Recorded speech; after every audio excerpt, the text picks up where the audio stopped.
چیز مسلمانوں کے پاس اگر ہے تو مدرسہ ہے. کیسے ہے؟ منو کھیڑا کے مسلمانوں نہ تم منطق سمجھو گے نہ فلسفہ سمجھو گے, واقعہ سمجھو. واقعہ سرکار غوث پاک کا نام سنا ہے؟ بولو بھائی. ارے مرغا کھاتو 11ویں میں اور نام نہیں یاد ہے. بولو یا غوث المدد. شاید دریا کے جلسے کی صدا بغداد والے کی بارگاہ میں قبول ہو جائے, حالات بدل جائیں. بولو یا غوث المدد. میرے سرکار غوث پاک یہ علماء جانتے ہیں تعاون کی بیماری پھیلی ہوئی ہے. تعاون کی بیماری, حکیم ڈاکٹر وید سب دوا کر کے پریشان ہیں. مرض بڑھتا گیا جو دوا کی. اچھا صاحب لوگوں کو دل میں خیال پیدا ہوا کہ چلو سرکار غوث پاک سے ملتے. چند لوگ سرکار غوث پاک کی بارگاہ میں پہنچے. عرض کیا سرکار تعاون کی بیماری پھیلی ہوئی ہے. تعاون کی بیماری پھیلی ہوئی ہے. اچھا صاحب سرکار غوث پاک کا عقیدہ کیا تھا جو عقیدہ لوگ آج بیان کرتے ہیں, اور جن کے عقیدے کو روکنے کے لیے پوری زندگی رضا کا کلم چلتا رہا. ہم رضا کو اپنے سر کا تاج ایسے ہی نہیں مانتے ہیں. یہ رضا مدینے والے کا انتخاب ہے. یہ معین الدین مدینے والے کا انتخاب ہے. ایک کو مجلس اتحاد نے چنا تھا ہند میں دین پھیلانے کے لیے, اور دوسرے کو چنا تھا اسی پھیلائے ہوئے دین کو بچانے کے لیے. ایک کو غریب نواز کرتے ہیں, دوسرے کو محمد رضا خان. نعرہ تکبیر, نعرہ رسالت, پیغام حق کانفرنس. اب اسی رضا سے پوچھو یہ غوث کیا ہے؟ اچھا مرنے کے بعد آپ کے پاس 5 چیز ایسی ہے جو اللہ تعالیٰ مانگے تو دکھا دو. مولا پوچھے کیا لے کر کے آئے تو کتنے تو کہیں کہ اپنے بھائی کی زمین مار کے آیا. کیا لے کر کے آیا؟ اپنے بھتیجے کی زمین لے کر کے آیا. کیا لے کر آیا؟ مبارک کی ناراضگی لے کر آیا. اللہ پوچھے گا اسے کس میں جاؤ گا؟ اپنے دامن میں اچھے بہانے تلاش کر لو. رب پوچھے دنیا میں گیا تو کیا لایا؟ اعلیٰ حضرت نے اسی سوال کا جواب دیا. احمد رضا خان میدان محشر ہے. رب پوچھے گا اے احمد رضا دنیا میں میں نے بھیجا تھا آپ کے لوگوں سے بھی کوئی سعودی جاتا ہوگا تو جو بھیجتا ہوگا واپس آنے والا اس کے لیے کچھ لائے نہ لائے ادھر کی شیشی ضرور لاتا ہوگا, کیونکہ پوچھے گا وہ میرے لیے کیا لے کر کے آئے ہو. احمد رضا میں نے دنیا میں بھیجا تو میرے لیے کیا لے کر کے آئے. ہائے ہائے نہ اپنے نمازوں پر ہمن, نہ تو اپنے نمازوں پر تکبر ہے, اور نہ تو آج بچوں کے سروں پر 3 سال کی محنت کے بعد دستار باندھی جائے گی. دستار حفظ قرآن وہ اعلیٰ حضرت امام محمد رضا خان 27 دن میں یاد کر کے بن جاتے ہیں حافظ قرآن. نہ تو اس قرآن کے حفظ پر تکبر ہے, اس پر بھی گھمنڈ نہیں ہے. کیوں؟ یہ ہوشیار لوگ تھے, اپنے بڑوں سے فائدہ اٹھانا جانتے ہیں. احمد رضا کیا لے کے آئے تو احمد رضا کہتے ہیں تیری سرکار میں لالا ہے اس کو سبھی جو میرا غوث ہے اور لالا بیٹا تیرا. اس غوث کی بات بتاتا ہوا یہ مدرسوں کی اہمیت کیا ہے بتاتا ہوا. مدرسوں کی اہمیت کیا ہے اندازہ لگاؤ. یہ جو مدرسے جن کو نفرت سے دیتے ہو, یہ مدرسے جن کے لیے تعاون کرنا اپنے آپ کے اوپر ظلم سمجھتے ہو, ان مدرسوں کی اہمیت دیکھو. جو دین رب کو پیارا ہے انہی مدرسوں سے وہ دین تمہارا ہے. واہ واہ واہ. سرکار غوث پاک کی بارگاہ میں پہنچے. اے غوث جیلانی, اے غوث سمدانی, تعاون پھیلا ہوا, لوگ مر رہے ہیں. سرکار غوث پاک کو جواب دینا چاہیے تھا جو مقتضائے حال کے مطابق.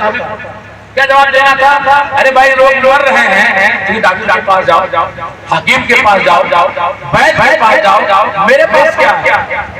میں کیا کر سکتا ہوں؟ ارے میں تو فقیہ ہوں, فتویٰ دوں گا, میں محدث ہوں, حدیث بتاؤں گا, مفسر ہوں, تفسیر بتاؤں گا, میں سوسائٹی بتاتا ہوں, سماجیات بتاؤں گا. مجھ سے کیا پوچھتے ہو کہ میں تمہیں بتاؤں تعاون کے بارے میں بیماری کیسے ٹھیک ہوگی؟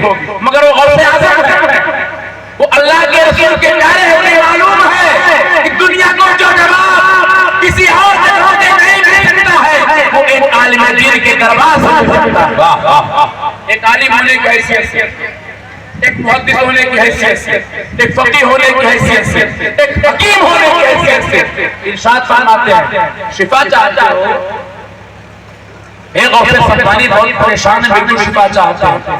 ایک اٹھا کے مسلمانوں تم بھی شفا چاہتے ہو، تم اس بات کو ذہن میں بٹھا کے جانا زندگی کوئی کھیل نہیں، کھیلوں میں گزارتی ہے. اور اتنا آسان نہ تو دنیا ہے اور نہ ہی اتنا آسان جنت کا ہوگا. دنیا میں جب مخدوم شامینا رات میں بیٹھتے تھے کسی دین کو زندہ کرنے کے لیے تو بغل میں کانٹے بچھا لیتے تھے کہ اگر نیند آ کر کے میرا ہاتھ زمین پر پڑے تو کانٹوں پر جا کر کے کانٹے چھپ جائیں تاکہ میری نیند کھل جائے، اپنے رب سے میں اپنے رب کو لگا. اتنی محنت کرنے کے بعد جب دنیا درباروں میں آ کر کے چھٹی اتنی محنت. سرکار غوث پاک کیا فرماتے ہیں؟ ہماری کتنی محنت ہے. جمعہ کے 2 سجدوں کے بدلے میں پورے خاندان کی مغفرت کی دعا کرتے ہیں. جمعہ کی 2 رکعت کی نماز جو پوری پڑھتے بھی نہیں. اپنے آپ کو بدلو، نہ تو جلسہ تمہیں جنت دے گا، نہ مدرسہ تمہیں جنت دے گا، نہ علماء تمہیں جنت دیں گے. مدرسے کی تعلیم جنت دے گی، علماء کے بیانات جنت دیں گے، جلسوں کے پیغامات جنت دیں گے. جب جہاں سے اٹھو گے کوئی بات اچھی لگے گی اور اس کے اوپر عمل کرو گے تب اللہ راضی ہوگا. جلسوں میں آ کے بیٹھنے سے یہ سب چیزیں چھوڑ دو یار، عمل کی دنیا میں آؤ. سرکار غوث فرماتے ہیں اچھا ٹھیک ہے شفا چاہتے ہو، یہی شفا آج بھی آپ کو مل رہی ہے. سرکار غوث نے بغداد میں دیا، مگر چونکہ اس وقت کے مسلمانوں کا نظریہ بڑا خوبصورت تھا، آپ کی نظریں بڑی گندی ہو گئی، ان کا نظریہ بڑا اچھا تھا، ہماری نظریں بد ہو گئی. ان کی نظروں میں مدرسہ اللہ اور رسول سے ملانے کا ایک سینہ تھا، ہماری نظروں میں مدرسہ دشمن اللہ پورا کہے مگر ہمارے قوم داڑھی اور ٹوپی والا، ہمارے قوم کلمہ پڑھنے والا، ہمارے قوم کرتا پجامہ پہننے والا، ہمارے قوم کا مسلمان جیسا دکھنے والا. سنڈیلا کے چائے کی دکان پر ابھی دشمن بولے نہ بولے یہ سب سے پہلے بول اٹھتا ہے. مدرسوں نے بڑا کمزور کر دیا، مدرسوں نے اتنا کمزور کیا ہے جہاں صاحب اگر یہ مدرسے نہ ہوتے تو نکاح بند کر چکے ہوتے. یہ مدرسے نہ ہوتے تو کتنے مردے اسی قبر میں بغیر جنازے کی تڑپ رہے. یہ مدرسے نہ ہوتے تو کتنے بچوں کانوں میں اذانیں نہ ہوتے، شیطان آج تک پیشاب کر رہا ہے.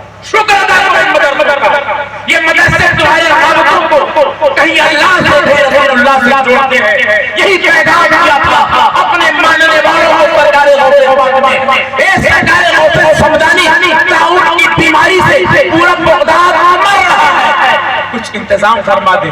فرماتے ہیں اگر بچنا چاہتے ہو تو جا کر کے پورے بغداد میں اعلان کر دیں. کتنا خوبصورت اعلان ہے. کیا اعلان کر دیں؟ جا کر کے بغداد میں اعلان کر دو کہ جو شخص میرے مدرسے کے ارد گرد مدرسے میں نہیں، یہ میری بولی نہیں ہے بلکہ مدرسہ قادریہ انصار العلوم کے جلسے میں زبان میری ہے، بولی بغداد والے. میں خادم، ترجمان، ٹرانسلیٹر بغداد کے پیالے میں آپ کو آرڈر کر کے پلا رہا ہوں. میرے غوث نے فرمایا تھا جا کر کے بغداد میں اعلان کر دو جس کو طاعون سے شفا چاہیے وہ میرے مدرسے کے ارد گرد جتنی گھاسیں لگی ہیں ان گھاسوں میں سے جو گھاس کا ایک تنکا کھا لے گا اللہ اسے شفا عطا فرما دے گا. سبحان اللہ. سے شے ممتاز ہوتی ہے اور نسبت سے شے ممتاز ہوتی ہے. اے سرکار غوث سمدانی اس گھاس میں ایسی کیا چیز ہے کہ گھاس میں کچھ نہیں ہے بلکہ گھاس اس عمارت میں لگی ہے، اس عمارت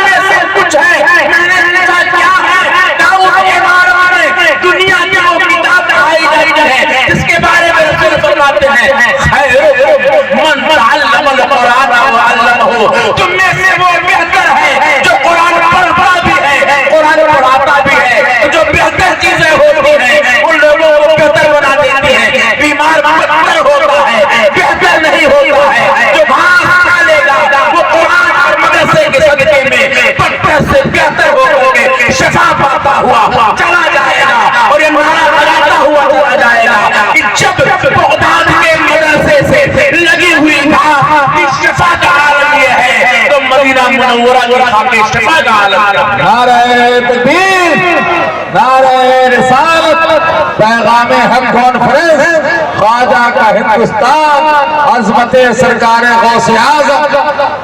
ایک پیغام دے رہا ہوں، کچھ نہ کرنا، کچھ مت کرنا، زیادہ کی آپ سے کوئی طلب نہیں ہے، نہ کوئی تمنا ہے۔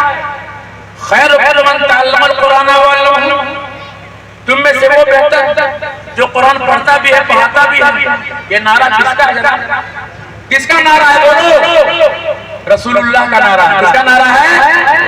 صلی اللہ علیہ وسلم کا نعرہ ہے۔ تم میں سے وہ بہتر ہے۔ میں نے کہا نا دین تو بنا کے چلتے ہو، رسول یہ کہتے ہیں جو قرآن پڑھتا ہے پڑھاتا ہے وہ بہتر ہے، اور رسول کا نام لیوا یہ کہتا ہے نہیں صاحب، جو قرآن پڑھتا ہے اور پڑھاتا ہے اس آدمی کو 4000 روپے ملنا چاہیے، باری والا کھانا کھانا چاہیے، عید بقرعید ہی منانا چاہیے، شب رات ہی منانا چاہیے، بال بچوں کو چھوڑ دینا چاہیے، اس کو کچھ بہتر نہیں ملنا چاہیے، اس کو بہتر ہونا چاہیے۔ اب مجھے بتاؤ ذرا دین جو ہوا کہ نہیں ہوا؟ جو رسول اللہ علیہ السلام کا دین ہے اس میں اس قرآن کو، اس قرآن پڑھنے والے کو، قرآن کے پڑھانے والے کو بلندیاں دی گئی ہیں، مگر جس قوم میں قرآن کو اتارا گیا ہے اس قوم نے قرآن پڑھنے والے کو، قرآن پڑھانے والے کو جوتے کی نوک پر رکھا ہے، جوتے کی نوک پر رکھا ہے۔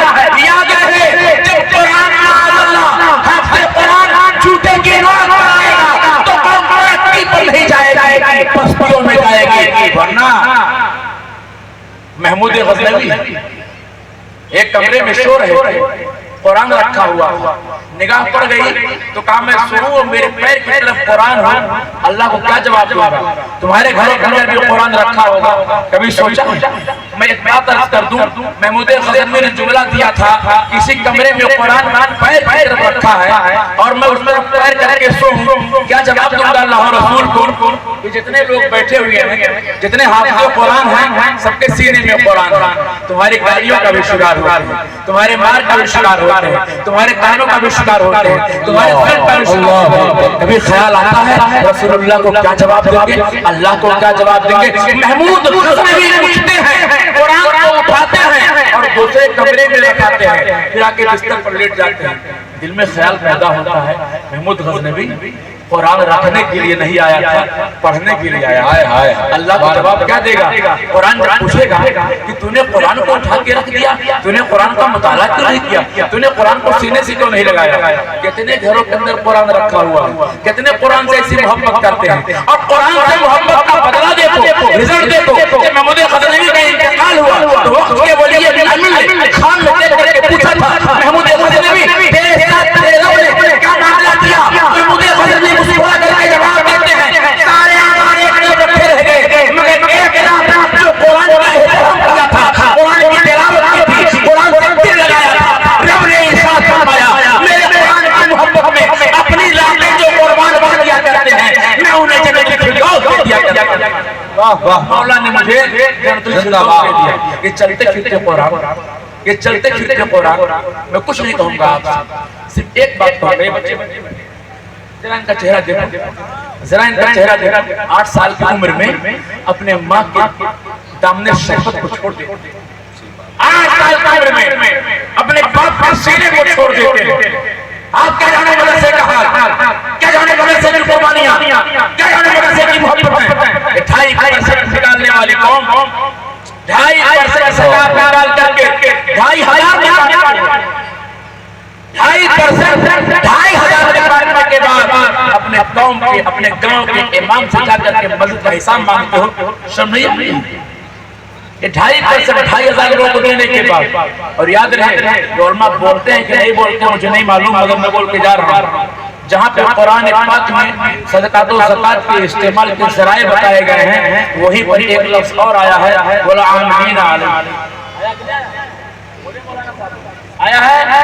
اس کا کیا مطلب ہوتا ہے؟ اس کا مطلب یہ ہوتا ہے جو علماء زکات چھوڑیں گے وہ اسی زکات میں سے کھائیں گے، ان کے پاس پیٹ نہیں ہے، 2.5 روپے سارے کام اپنی جیب میں رکھتے ہو، اور 2.5 روپے نکال کے 5 روپے کے نوٹ دکھا کر کے اعلان کراتے ہیں مولانا صاحب میرا بھی نام لکھ لیجئے گا، 5 روپے میرا بھی نام ہے، احسان کرو کیا کے اوپر۔ یہ چھوٹے چھوٹے بچے، یہ چھوٹے بچے، تمہارا بیٹا ڈاکٹر بن جائے، امامت نہیں کر سکتا، تمہارا بیٹا ہی نہیں ہے، تمہارے جنازے کی نماز نہیں پڑھ سکتا ہے۔ یہ لکھنؤ کی نشاط خان کی قبرستان میں IAS آفیسر حسین باپ کا انتقال ہو گیا، بامبے میں ڈیوٹی کرتے ہیں، نماز جنازہ پڑھنے کے لیے آئے۔ میں نے عرض کیا ڈی ایم صاحب آپ کے ابا کی لاش قبر میں اتارا جا رہا ہے، ایک دعا ہوتی ہے تو پڑھ لیجئے۔ تو مولانا صاحب کون سی دعا ہوتی ہے؟ ساری کتاب پڑھ لیا، باپ کو قبر میں اتارنا ہے مگر دعا نہیں آتی، تو کون پڑھے گا؟ تو مولانا صاحب مدرسے کے بچوں کو ذرا آگے کر دیجئے۔ جب شاندار کھانا کھا کر کے اپنے بچوں کے ساتھ ایسی کے قبروں کے اندر سوتے ہو، ایک غریب مسلمانوں کے بچے نہیں یاد آتے کہ ان کے مدرسوں کے قبروں کے اندر پنکھوں کا انتظام نہیں ہے۔ وہ کتاب اسے قرآن کہا جاتا ہے، وہ کتاب پڑھے گا یہ، اس کا صلہ تمہیں بھی ملے گا، یہ قبر میں تم بھی ممتاز ہوگا، تمہیں بھی ممتاز کرائے گا، مگر کبھی اس کا خیال تمہیں نہیں ہے۔ چھوٹے چھوٹے بچے اپنے ماں کی محبت اپنی ماں کو چھوڑ دیتے ہیں۔ ادب اور احترام کے ساتھ کھڑے ہو جائیں۔ جماعت اہل سنت کی ایک بہت قریب، بہت علمی، بہت مرکزی شخصیت، ایک عظیم ڈاکٹر، ایک عظیم اسکالر، ایک عظیم مفتی، ایک عظیم مبلغ کی آمد ہو رہی ہے۔ پورا مجمع ادب اور احترام کے ساتھ کھڑے ہو کر کے جماعت اہل سنت کے عظیم خطیب خلیفہ حضور تاج الشریعہ حضرت اللہ مبلغ اسلام حضرت علامہ ڈاکٹر مفتی شہریار رضا صاحب قبلہ پورنیہ بہار کا استقبال کرے۔ نعرہ تکبیر اور محبت کے ساتھ نعرہ تکبیر، نعرہ رسالت، پیغام حق کانفرنس، خواجہ کا ہندوستان، مدرسہ قادریہ انصار العلوم، خلیفہ حضور تاج الشریعہ، مسلک اعلیٰ حضرت۔ تشریف لائیں، بیٹھ جائیں۔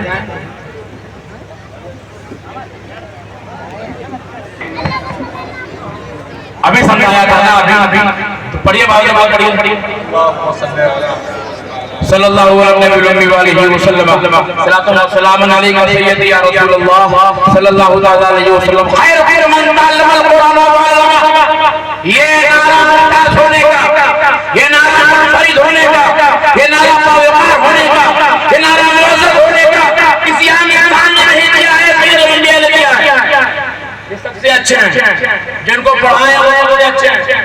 تو جب سب سے اچھے ہیں تو ان کو سب سے اچھا پروٹوکول بھی ملنا چاہیے۔ ملنا چاہیے کہ نہیں ملنا چاہیے؟ بولو۔ تو کیوں نہیں اپنے آپ کو بدلتے ہو؟ تمہارے مسجد کے مصلی پر کوئی دوسرا ہوتا ہے؟ آپ اپنے مزدور کو 500 روپیہ دیتے ہو اور پورا گاؤں مل کر کے دین کے مزدور کو 200 روپیہ دے رہا ہے۔ کون سی جنت مانگ رہے ہو؟ کس جنت کی تمنا کرتے ہو؟ یہ چھوٹے چھوٹے بچے، مدرسوں کی حالت بتا رہا ہوں۔ ہم لوگوں کی باریاں لگی ہیں بچوں کو جگانے کی، بچوں کی پڑھانے کی۔ الحمدللہ آج دارالعلوم فیض الرسول برانچ کے اندر جہاں 40 اساتذہ ہیں، سب کی ڈیوٹی لگتی ہے۔ شاید اس دور میں پہلا ادارہ ایسا ہے جہاں پر 90% اساتذہ دارالعلوم کے اندر ہفتے کے 6 دن مل جائیں گے، ہفتے کے 6 دن ملیں گے۔ تو جانا ہوتا ہے، بچوں کو پڑھانا بھی ہوتا ہے۔ ایک دن میری باری سنیچر کو ہوتی ہے، میں چلا گیا، ڈنڈا لے کر کہا ہاتھ کی طرف کی دیکھیں بچے پڑھ رہے ہیں کہ نہیں پڑھ رہے ہیں۔ عشاء کی نماز سے پہلے کا وقت، ٹھنڈی کا مہینہ، 6:45 یا 7 کا وقت آئے، چھوٹا سا بچہ 10 سال کا زینے پر ششکیاں لے کر کے رو رہا تھا، ششکیاں لے کر کے رو رہا تھا۔ میری نگاہ پر کوئی بچہ رو رہا تھا، پہنچا میں اس کے پاس، موڑا اس کو اپنی طرف، میں نے کہا بیٹا کیوں رو رہے ہو؟ تو کہا اماں کی یاد آ رہی ہے، اماں کی یاد آ رہی ہے، اور گھر کی یاد آ رہی ہے تو ابا کی یاد آ رہی ہے۔ آج سال کی عمر میں اپنے ماں کی محبت کو قربان کرنے والا، اپنے باپ کی شفقت کو قربان کرنے والا، اس کو حق حاصل ہوتا ہے جب سینے میں قرآن لے کے نکلتا ہے، اس کے ہاتھوں کو بوسہ دیا جائے، اس کے دستار کو بوسہ دیا جائے، اس کو زمانے سے زیادہ عزت دیا جائے۔ اس لیے